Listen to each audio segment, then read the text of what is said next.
19 जून 2024। मीठे बच्चे, सबसे मूल सेवा है बाप की याद में रहना और दूसरों को याद दिलाना। तुम किसी को भी बाप का परिचय दे उनका कल्याण कर सकते हो। प्रश्न है, कौन सी एक छोटी सी आदत भी बहुत बड़ी अवज्ञा करा देती है? उससे बचने की युक्ति क्या है? उत्तर है, अगर किसी में कुछ छिपाने की या चोरी करने की आदत है तो वो भी बहुत बड़ी अवज्ञा हो जाती है। कहा जाता है, कख का चोर सो लक का चोर। लोभ के वश भूख लगी तो छिपाकर बिना पूछे खा लेना, चोरी कर लेना, यह बहुत खराब आदत है। इस आदत से बचने के लिए ब्रह्मा बाप समान ट्रस्टी बनो। जो भी ऐसी आदतें हैं वह बाप को सच सुना दो। ओम शांति। रूहानी बाप बैठ रूहानी बच्चों को समझाते हैं। बच्चे जानते हैं हम बेहद के बाप के सामने बैठे हैं। हम ईश्वरीय परिवार के हैं। ईश्वर निराकार है यह भी जानते हैं। तुम आत्मा अभिमानी होकर बैठे हो। अब इसमें कोई साइंस, घमंड या हठयोग आदि करने की बात नहीं है। यह है बुद्धि का काम। इस शरीर का कुछ भी काम नहीं। हठयोग में शरीर का काम रहता है। यहाँ बच्चे समझ बाप के सामने हम बैठे हैं। जानते हैं कि बाप हमको पढ़ा रहे हैं। एक तो कहते हैं अपने को आत्मा समझ बाप को याद करो। तो मीठे बच्चों, तुम्हारे सब पाप कट जाएंगे और चक्र फिराओ। औरों की सर्विस कर आप समान बनाओ। बाप एक एक को बैठ देखते हैं कि यह क्या सर्विस कर रहे हैं। स्थूल सेवा करते हैं, सूक्ष्म सेवा करते हैं या मूल सेवा करते हैं। एक एक को बाप देखते हैं। यह सबको बाप का परिचय देते हैं। मूल बात है यह, हर एक बच्चे को बाप का परिचय देते हैं, औरों को समझाते हैं कि बाप कहते हैं मुझे याद करो तो तुम्हारे जन्म जन्मांतर के पाप मिट जाए। कहाँ तक इस सर्विस में रहते हैं?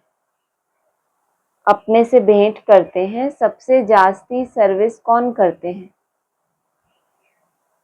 क्यों नहीं मैं इनसे भी जास्ती सर्विस करूं? इनसे भी जास्ती याद की यात्रा में दौड़ी पहन सकते हैं या नहीं? हर एक को बाबा देखता है। बाबा हर एक से समाचार पूछते हैं, क्या क्या सेवा करते हैं। कोई को बाप का परिचय दे उनका कल्याण करते हैं। टाइम वेस्ट तो नहीं करते हैं। मूल बात है ही यह। इस समय सब ऑर्फन है। बेहद के बाप को कोई भी नहीं जानते। बाप से वर्षा तो जरूर मिलता है। तुम बच्चों को मुक्ति, जीवन मुक्ति धाम दोनों बुद्धि में है। बच्चों को यह भी समझना है कि हम अब पढ़ रहे हैं, फिर स्वर्ग में आकर जीवन मुक्ति का राज्य भाग्य लेंगे। बाकी ढेर आत्माएं जो भी दूसरे धर्म वाली हैं, वह तो कोई भी नहीं रहेंगी। सिर्फ हम ही भारत में रहेंगे। बाप बच्चों को बैठ सिखलाते हैं बुद्धि में क्या क्या रहना चाहिए। यहाँ तुम संगम युग पर बैठे हो तो खान पान भी शुद्ध पवित्र जरूर चाहिए। जानते हो हम भविष्य में सर्वगुण संपन्न, 16 कला संपूर्ण, संपूर्ण निर्विकारी बनते हैं। यह महिमा शरीरधारी आत्माओं की है। सिर्फ आत्मा की महिमा तो नहीं है। हर एक आत्मा का पार्ट अपना अपना है जो यहाँ आकर बजाती है। तुम्हारी बुद्धि में एम ऑब्जेक्ट है कि हमको इन जैसा बनना है। बाप का फरमान है बच्चे पवित्र बनो। पूछेंगे कैसे पवित्र रहें? क्योंकि माया के तूफान बहुत आते हैं, बुद्धि कहाँ कहाँ चली जाती है, उनको कैसे छोड़ें? बच्चों की बुद्धि तो चलती है ना, और कोई की बुद्धि नहीं चलती। बाप, टीचर, गुरु भी तुमको मिला है। यह भी तुम जानते हो ऊंच से ऊंच भगवान है। वह बाप, टीचर, ज्ञान का सागर भी है। बाप आए हैं हम आत्माओं को साथ ले जाने के लिए। सतयुग में बहुत थोड़े देवी देवता रहते हैं। यह बातें तुम्हारे सिवाय और कोई की बुद्धि में नहीं होंगी। तुम्हारी बुद्धि में है कि विनाश के बाद हम ही थोड़े होंगे और इतने सब धर्म खंड आदि नहीं होंगे। हम ही विश्व के मालिक होंगे। होंगे बहुत थोड़े, लेकिन होंगे क्या? विश्व के मालिक। हमारा ही एक राज्य होगा, बहुत सुख का राज्य होगा। बाकी उसमें वैरायटी पद वाले होंगे। हमारा क्या पद होगा? हम कितनी रूहानी सेवा करते हैं? बाप भी पूछते हैं। ऐसे नहीं कि बाबा अंतर्यामी है। बच्चे हर एक खुद समझ सकते हैं कि हम क्या कर रहे हैं। जरूर समझते होंगे कि पहले नंबर में सेवा तो यह दादा ही कर रहे हैं श्रीमत पर। घड़ी घड़ी बाप समझाते हैं, मीठे मीठे बच्चे अपने को आत्मा समझो, देह अभिमान छोड़ो। आत्मा कितना समय समझते हैं, यह पक्का करना है। हम आत्मा हैं, कितना समय आत्मा समझते हैं? पहले पूछते थे ना कितना समय बाप को याद किया, तो वो चार्ट तो आप नोट करते ही थे। अभी कितना समय, पॉइंट माना डायमंड, तो वो भी नोट करा रहे हैं। इनसे ही बेड़ा पार होता है। याद करते करते पुरानी दुनिया से नई दुनिया में चले जाएंगे। अभी बाकी थोड़ा समय है, फिर हम अपने सुखधाम में चले जाएंगे। मुख्य रूहानी सेवा है सबको बाप का परिचय देना। यह है सबसे सहज बात। रूहानी सेवा तो है, लेकिन रूहानी सेवा में भी सबसे सहज सब्जेक्ट क्या बताई? दूसरों को बाप का परिचय देना। तो इसका मतलब ये हो गया सहज, तो कोई इससे ऊपर का लेवल भी होगा ना, वो हो गई असली रूहानी सेवा। स्थूल सर्विस करने में, भोजन बनाने में, भोजन खाने में भी मेहनत लगती है। अच्छा, पहली बार सुना। इसमें तो मेहनत की कोई बात नहीं, सिर्फ अपने को आत्मा समझना है। अच्छा, ये वाली जो आपकी विधि है सहज मेरा बाबा मीठा बाबा, उससे तो मुश्किल है ना, भोजन बनाना, खाना, दूसरों को सर्विस, ये संदेश देना। उससे भी कम मेहनत किसमें है? अपने को आत्मा समझना। अगर अभ्यास पक्का हो गया, कल डिस्कशन में क्या बोला था? सहज कब कहेंगे? कल डिस्कशन सुन रहे थे ना, उसमें आया था। कब कहेंगे कि अब सहज योग? जब चाहे आप 1 सेकेंड में बाप की याद में टिक जाएं। अगर 1 सेकेंड से ज्यादा लग रहा है तो आप सहज योगी नहीं है। आत्मा अविनाशी, शरीर विनाशी है। आत्मा ही सारा पार्ट बजाती है। यह शिक्षा बाप एक ही बार आकर देते हैं जबकि विनाश का समय होता है। नई दुनिया है ही देवी देवताओं की, उसमें जरूर जाना है। बाकी सारी दुनिया को शांति धाम जाना है। यह पुरानी दुनिया रहेगी नहीं। तुम नई दुनिया में होंगे तो पुरानी दुनिया की याद होगी? कुछ भी नहीं।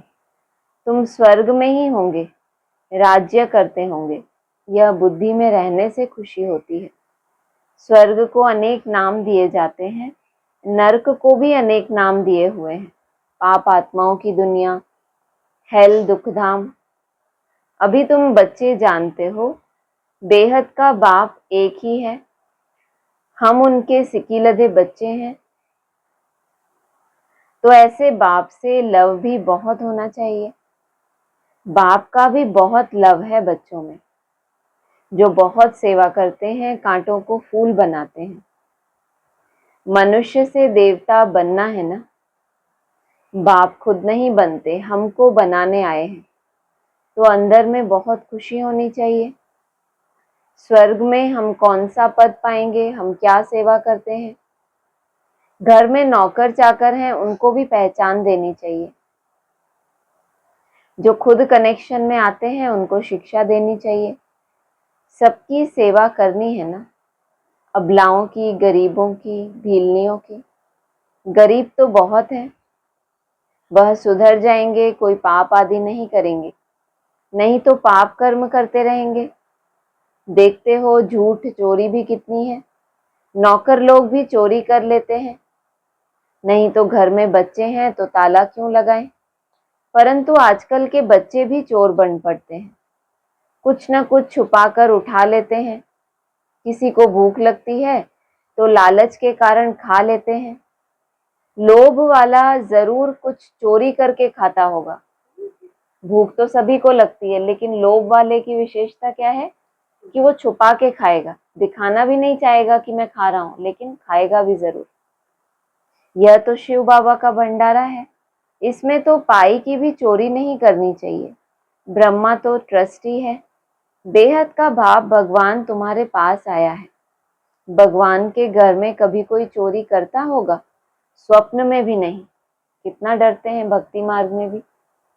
तुम जानते हो ऊंच से ऊंच है शिव भगवान, उनके हम बच्चे हैं तो हमको दैवी कर्म करने चाहिए। तुम चोरी करने वालों को भी जेल में जाकर ज्ञान देते हो, यहाँ क्या चोरी करेंगे। कभी आम उठाया, कभी कोई चीज उठाकर खाई। सीजन है ना आम का, तो आम ही उठाएंगे, सीजन है, सोचेंगे फिर तो चले जाएंगे तो आम ही उठा के खा लें।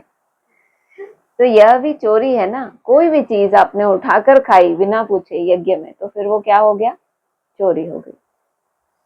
कोई भी चीज बिगर पूछे उठानी नहीं चाहिए, हाथ भी नहीं लगाना चाहिए, खाना तो दूर की बात। शिव बाबा हमारा बाप है, वह सुनते हैं, देखते हैं, पूछते हैं बच्चों में कोई अवगुण तो नहीं है। अगर कोई अवगुण है तो सुना दो, ये तो बाबा ने सुनाया।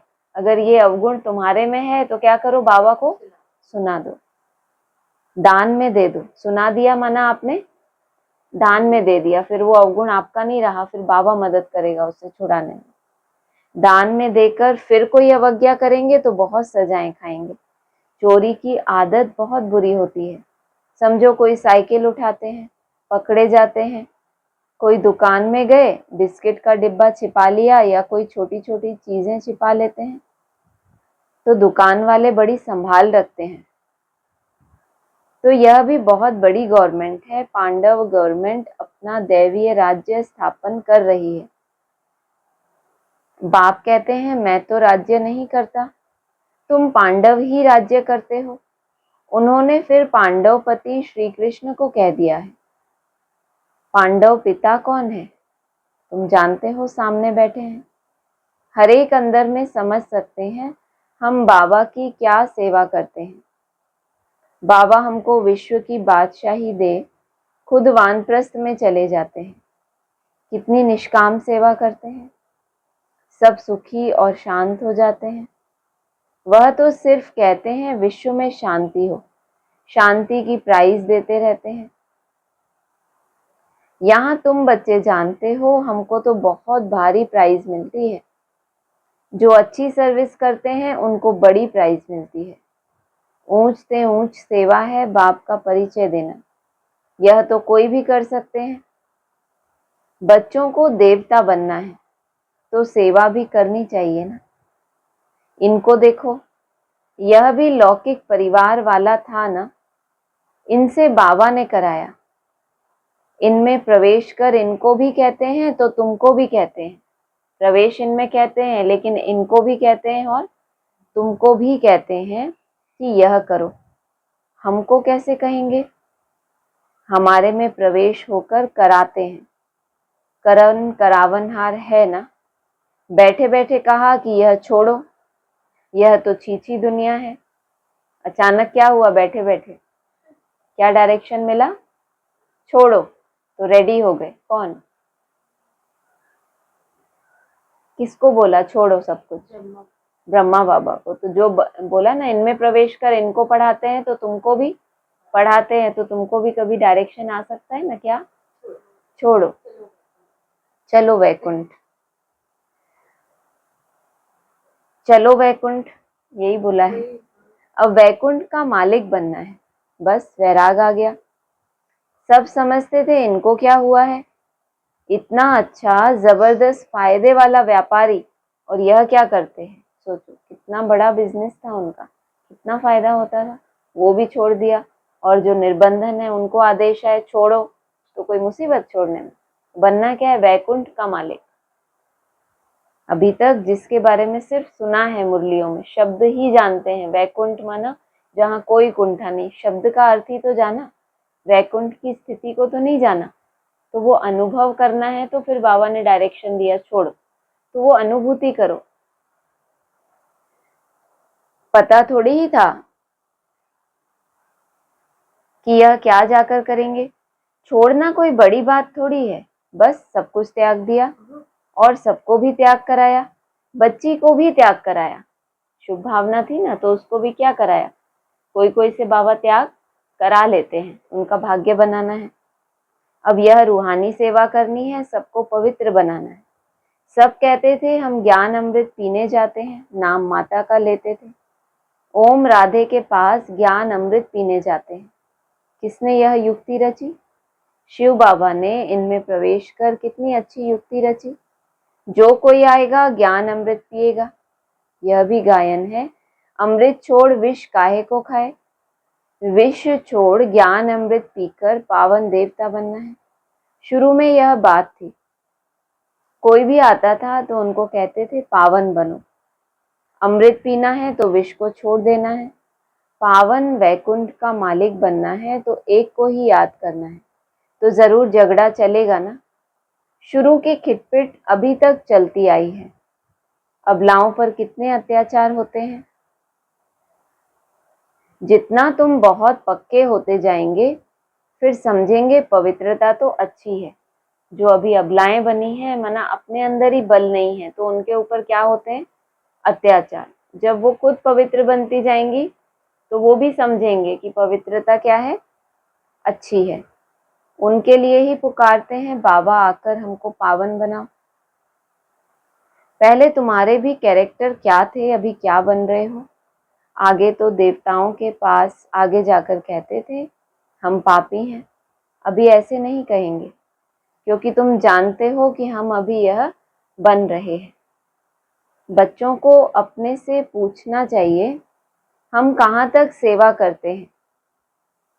जैसे भंडारी है, तुम्हारे लिए कितनी सेवा करती है। भंडारी में जो सेवा होगी भोजन बनाने की, वो किसके लिए? सबके लिए सेवा हुई ना, तो कितनी सेवा करती है, कितना उनका पुण्य बनता है। बहुतों की सेवा करती है तो सबकी आशीर्वाद उन पर आती है। बहुत महिमा लिखते हैं। भंडारी की तो कमाल है, कितना प्रबंध रखती है। यह तो हुई स्थूल सर्विस, कितनी बड़ी दुआएं भी मिलती हैं, कमाल भी है इतना प्रबंध रखना, लेकिन हुई क्या वो? स्थूल सर्विस। सूक्ष्म भी करनी चाहिए, स्थूल सर्विस के साथ साथ सूक्ष्म भी करनी चाहिए। बच्चे कहते हैं बाबा यह 5 भूत बड़े तीखे हैं, जो याद में रहने नहीं देते। बाबा कहते हैं बच्चे शिव बाबा को याद कर भोजन बनाओ। एक शिव बाबा के सिवाय और कोई है नहीं, वही सहायता करते हैं। गायन भी है ना, शरण पड़ी मैं तेरे। सतयुग में थोड़े ही ऐसे कहेंगे। अभी तुम शरण में आए हो, कोई को भूत लगते हैं तो बहुत पीड़ित करते हैं। वह अशुद्ध सोल आती है, कितना उनको टॉर्चर होना पड़ता है। यह भूत, तुम्हारे को कितने भूत लगे हुए हैं। काम क्रोध लोभ मोह, यह भूत तुम्हारे को बहुत पीड़ित करते हैं। वह अशुद्ध सोल तो कोई कोई को तंग करती है। तुमको पता है यह 5 भूत तो 2500 वर्ष से चलते आ रहे हैं। तुम कितने तंग हो पड़े हो। इन 5 भूतों ने कंगाल बना दिया है। देह अभिमान का भूत है नंबर 1।